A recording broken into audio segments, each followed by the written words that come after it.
It took him 4 seconds. You stood up, maybe to grab your phone, maybe to answer the door, maybe just to stretch your legs after an hour on the couch.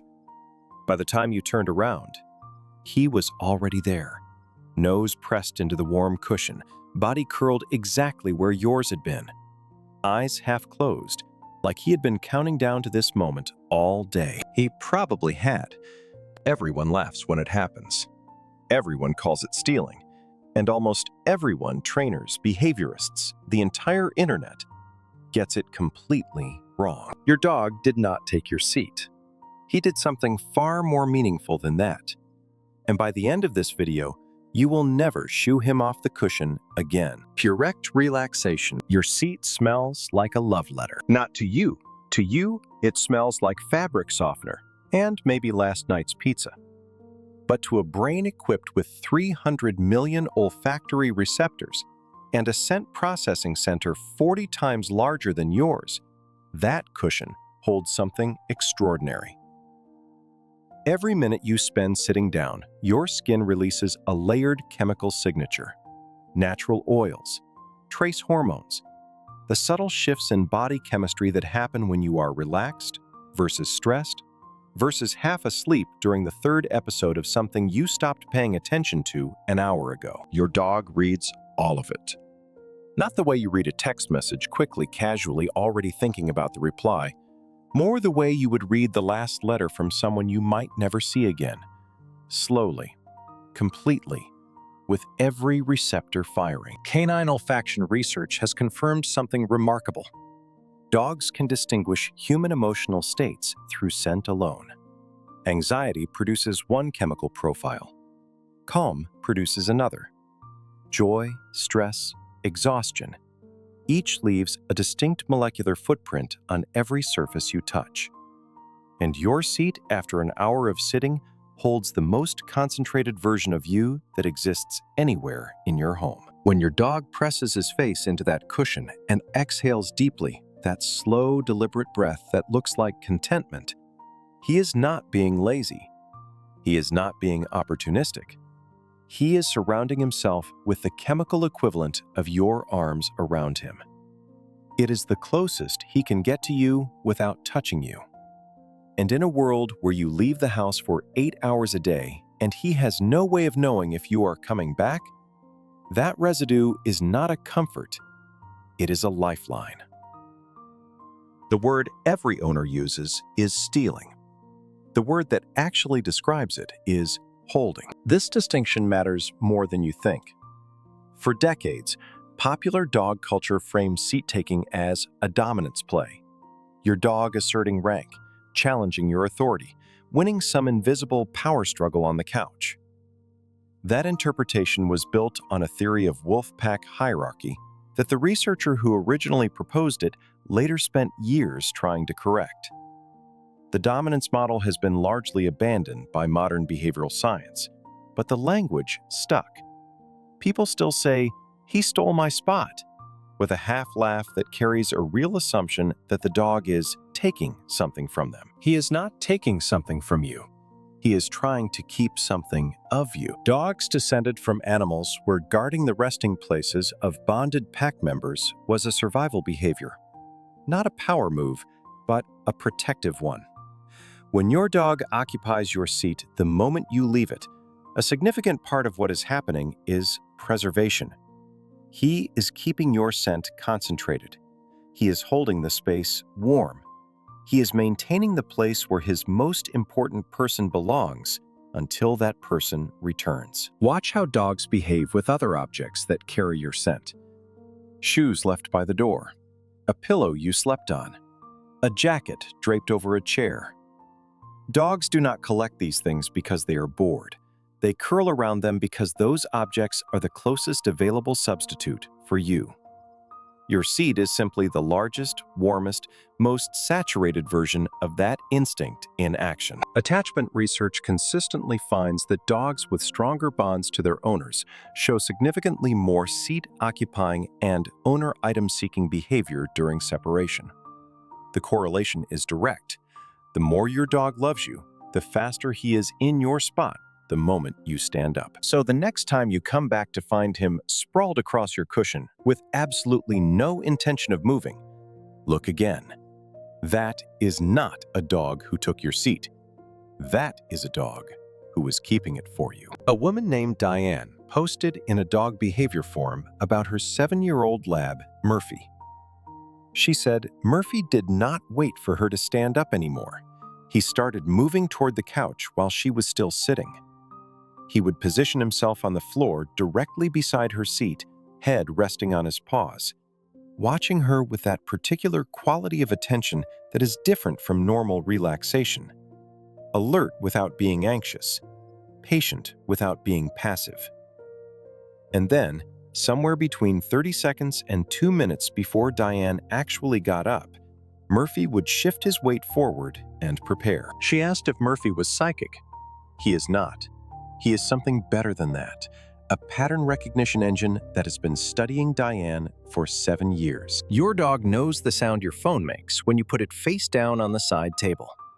He knows the particular way you shift your weight in the cushion right before standing. He knows the quality of breath you take before speaking versus the breath you take before walking to the kitchen. Every one of these microsignals has been cataloged, connected to outcomes, and refined across thousands of repetitions. Animal cognition research has consistently found that dogs can predict routine human actions with remarkable accuracy based on environmental cues their owners produce unconsciously. This is the same mechanism that allows many dogs to appear at the front door minutes before their owner's car enters the driveway. They have mapped the time, the sounds, the shifts in household energy that precede arrival. On your couch, this process runs in real time. Your dog is not reacting to you getting up. He anticipated it. He was already in motion based on signals you gave him before you consciously decided to move. By the time you are standing, he has calculated the trajectory, cleared the distance, and claimed the spot. This is not your dog being annoying. This is one of the most sophisticated cognitive skills in the animal kingdom applied entirely to the question of where he gets to nap next.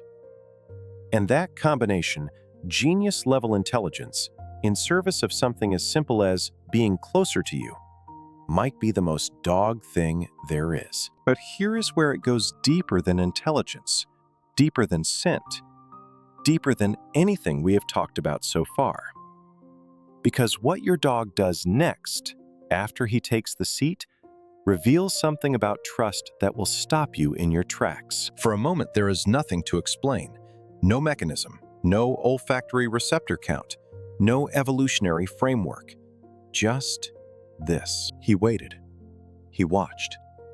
He chose the one spot in the house that holds the most of you. And then he closed his eyes. Not on the dog bed you bought him, not in the sunny patch by the window, not in the crate with the memory foam insert and the organic cotton cover that cost more than your first sofa. He closed his eyes on the indent your body left in the cushion, the place where the fabric is still warm, the place that smells like your sleep, your coffee, your particular version of Tuesday afternoon. He did not choose comfort. He chose you, the ghost of you. And that was enough for him to let his guard down completely. If you could see yourself the way your dog sees your empty seat, you would never doubt what you mean to him again. Sleep is the most dangerous thing a dog can do. That sounds dramatic. Until you remember what a dog actually is. Not the golden fluff ball on your couch. The animal underneath. The one whose ancestors survived for tens of thousands of years by never resting in the wrong place near the wrong individuals at the wrong time. Sleep is when awareness drops, when muscles go slack, when the world could change and you would not know it until it was too late. Choosing where to sleep is not a casual decision for a dog. It carries evolutionary weight that 15,000 years of domestication have not erased. Every time your dog lies down and closes his eyes, some ancient part of his brain is running a calculation. Is this place safe? Is this the right proximity to the right individual? Can I let go here? And every time he chooses your seat over every other available surface in the house, he is answering that question the same way. Yes, because of you. Your dog could sleep anywhere. There is probably a dog bed somewhere that you spent real money on, and that he walks past every single day without a glance. There is a sunny patch on the floor that is warm and available and carries no social weight at all. There might be a corner with good sight lines, a chair nobody uses, a dozen options that would serve the basic function of rest. He chooses the one that smells like you, the one that is still warm from your body, the one that represents the highest concentration of your presence in the physical world. He is choosing to be vulnerable in the place that feels most like you, which means he is choosing to be vulnerable because of you. Attachment research in domestic dogs has found that the strength of the human-dog bond is one of the most powerful predictors of overall well-being, stress response, confidence, resilience, and social comfort. And the behaviors that express that bond, seeking the owner's scent, occupying the owner's space, resting in the owner's presence, are among the clearest indicators that the bond is real. When your dog takes your seat, he is exhibiting one of the strongest attachment behaviors available to him. Not with words, not with gestures you can easily decode. With his body. With the place he chooses to be defenseless. You come back from the kitchen, glass of water in hand. And there he is, sprawled across your spot, one paw hanging off the edge, looking up at you with eyes that hold absolutely no guilt and absolutely no intention of moving. You have two choices. You always have two choices. You can nudge him off, reclaim your cushion, and settle back into a seat that is now covered in dog hair and vaguely damp from where his nose was pressed into the fabric.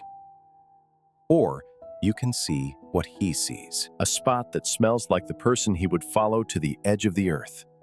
A place that still holds the shape of the body he waits all day to sit beside.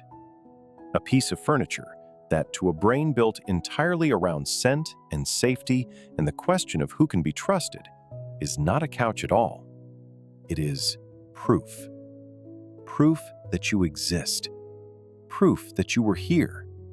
Proof that you will come back because you always come back. And the warmth has not faded yet. He did not steal your seat. He never did. He has been writing you a letter every single day in the only language he knows and leaving it in the one place he is sure you will find it. Maybe tonight, instead of moving him, sit down beside him. Let him keep his spot. Put your hand on his side and feel his ribs expand under your palm. And just for a moment, let the couch be big enough for both of you, because to him, it always was. If this changed the way you see something your dog does every single day, subscribe to Purrect Relaxation. We are here every week, going deeper into the behaviors you thought you understood and finding the meaning underneath. This is Purrect Relaxation. We will see you next week.